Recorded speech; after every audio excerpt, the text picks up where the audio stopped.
We're now joined by Dr. David Lewis and Dr. Michelle Hilscher. And the question they're going to answer is, how do we break through the say-do gap and get investors to seek and follow professional advice? So we know that too few people ask and follow professional advice when making these complex, risky, consequential investment decisions. And as a result, their well-being suffers. So David and Michelle will explore the question of why people avoid seeking and following the advice of professionals.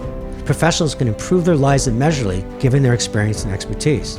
They'll consider the specific case of financial advice and what behavioral science reveals about the barriers and opportunities for financial advisors to help their clients make better decisions. David holds a PhD in consumer behavior, an MBA in finance and strategy, and is also a chartered financial analyst. David's held numerous senior positions, including head of technology, head of marketing, president, CEO, and chairman of the board at global financial institutions, including Barclays Wealth Management and UBS Financial. Ad Age magazine has also recognized David as being one of the top 50 marketers in the United States. David's research focuses on financial decision-making and financial advice, and he seeks to understand how we can encourage better outcome for investors.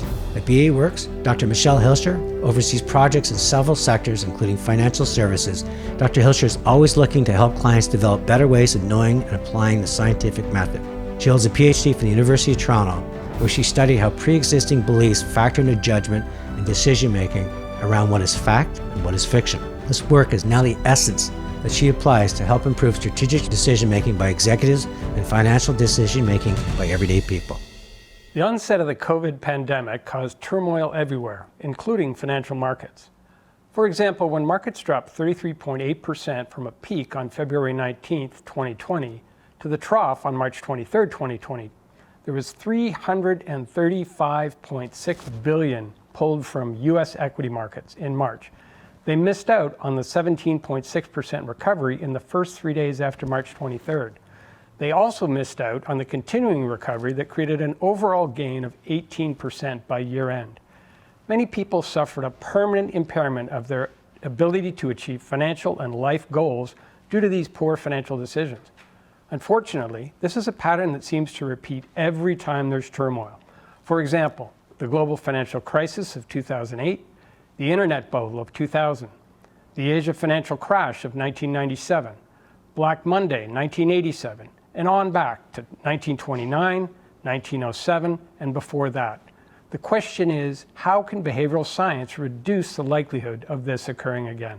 The question of how to optimize investment decision-making is very important. It's important to the investments industry.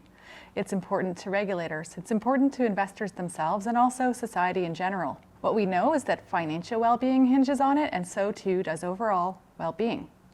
Researchers have actually documented that it's financial well-being that's the primary predictor of overall well-being, even when you're taking into consideration things like job satisfaction, relationship satisfaction, and physical health combined. So how do we actually get there? Although investing is something that's complex, it's risky, it's consequential, what we know, thankfully, is that financial advice is beneficial if only we could see people actually seeking it out and taking advantage of it. So what is the value that advice brings to the table? For one thing, it's more than support. So that's access to specialized knowledge, to expertise. And that's something that we know people actually naturally gravitate towards when they're able to admit to themselves that this is a problem that's complex and difficult and actually in an arena where they're not experts themselves. There's research that shows that people place more value very naturally into advice about life insurance than advice about investing. I suppose it makes sense. No one claims to dabble in underwriting. The value of advice is that it actually pays off. If you're looking at investors who are advised, you're looking at their portfolios, you'll see that those are more diversified, they have lower idiosyncratic risk, and that overall their accounts are outperforming those of the non-advised investors. Advice derives some of its value from the very fact that it leverages behavioral principles, and that's something that contributes to behavior change. Whether it's the status quo bias that has investors seeing a whole lot of value and there's being sticking power to the default recommendations that an advisor is providing to them, or it's perhaps something like behavioral coaching that helps investors actually take on more of a future-oriented way of thinking. Another thing that we know about behavioral coaching is that it can actually get in front of and preempt those negative behaviors that are all too common and expected when people are feeling anxious and negative emotions. The value exists, but we also know that people still remain reluctant to actually seek it out and put it to use. Research by the BEworks Research Institute has shown that it's only actually 13% of investors who have a financial advisor and would say that they actually are following through on recommendations. Other work that we've done shows that that implementation gap may actually be much larger, and that's because it all depends on the standard that you're applying. What does it mean to actually follow through on recommendations? There may be many boxes to check to say that you've done so. So who finds and extracts value and who doesn't? I suppose that's the type of question that could have us moving down the path of talking about things like demographic profiling, construction of consumer personas. Unfortunately, demographic segmentation is not really telling us much about behavior. In fact, it's dangerous. It can actually be misleading us into understanding investors. Traditional demographic-based approaches, they really need to be replaced by more nuanced and less biased approaches that are going to tell us about what investors do, not who investors are. Behavioral modeling and behavioral segmentation is what brings innovation and rigor like this to the table. We need to take a scientific approach to understanding behavior. We recently analyzed attitudes and behaviors of 3,000 North American investors to create a behavioral model of seeking and following advice. Demographics, including age, sex, financial literacy, education level, marital status, household size, investable assets, and even investment time horizon, do not explain intention to seek advice, an attitude, or the actual behavior of subsequently following the advice. What we did find was that attitudes and behavioral biases did explain behavior. The strongest negative factor was higher subjective knowledge, what you think you know rather than what you actually know, also known as illusory explanatory depth, or having an illusion that you understand and can explain something when you really can't. High subjective knowledge, manifesting as illusory explanatory depth, leads people to devalue advice, have lower intention to seek advice, and then lower actual subsequent behavior of following advice, since they overestimate their own abilities and underestimate the contribution of a financial advisor. Think, for example, of GameStop and the other meme stocks. The strongest positive was trust, which increases intention to seek advice, but also subsequent behavior in following advice. We also found a strong say-do gap or intention gap, with intention to seek advice explaining only 40% of the actual subsequent behavior of following advice. And following advice is what really matters. Think of going to a gym, think of joining a gym, think of joining a gym and not going to the gym. And remember, age was not a factor. Therefore, knowing someone is a millennial is relatively useless, and any marketing strategy based on an age cohort, such as millennials or boomers, will not be effective.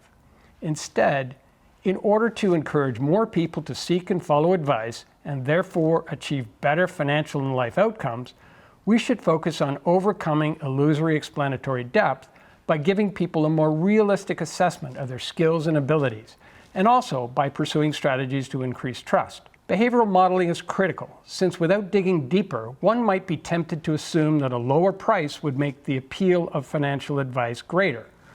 But this research also demonstrates that the effect of subjective knowledge and illusory explanatory depth and trust each have 3 times the impact of price on the decision to seek and subsequent behavior of following advice. We need behavioral insights based on science to understand consumer behavior.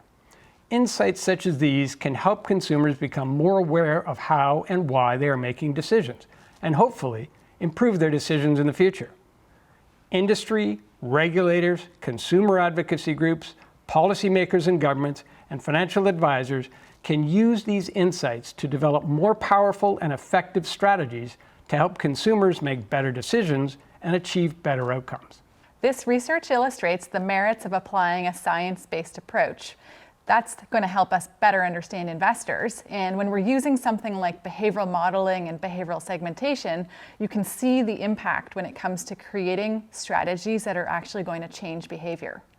As practitioners, As strategists, as leaders, what we need to do is move away from demographic-based profiling. We need to actually recognize that yes, it may be an easy and appealing heuristic, but it really doesn't have power to actually expand our understanding of behavior. Behavioral modeling, though, is what's going to lead to more powerful and also more rigorous insights. They're often insights that are actually quite counterintuitive. So David talked about the fact that, we can look at things like subjective knowledge and trust and pricing and ask the question of which of those actually predicts behavior, the willingness to take advice. And counter to what you might expect, what we're finding through behavioral modeling is that it's actually trust, it's actually subjective knowledge that are telling the story there, and it isn't what you'd expect, which might be pricing. That actually echoes work that we've done, looking to see what happens when investors have access to greater understanding of the fees that they pay for services like advice. We might have expected that that's going to mean they push away, that they don't want advice. And what we actually learned through these innovative methods is that having that knowledge has investors leaning in and actually wanting to take more advantage of those services.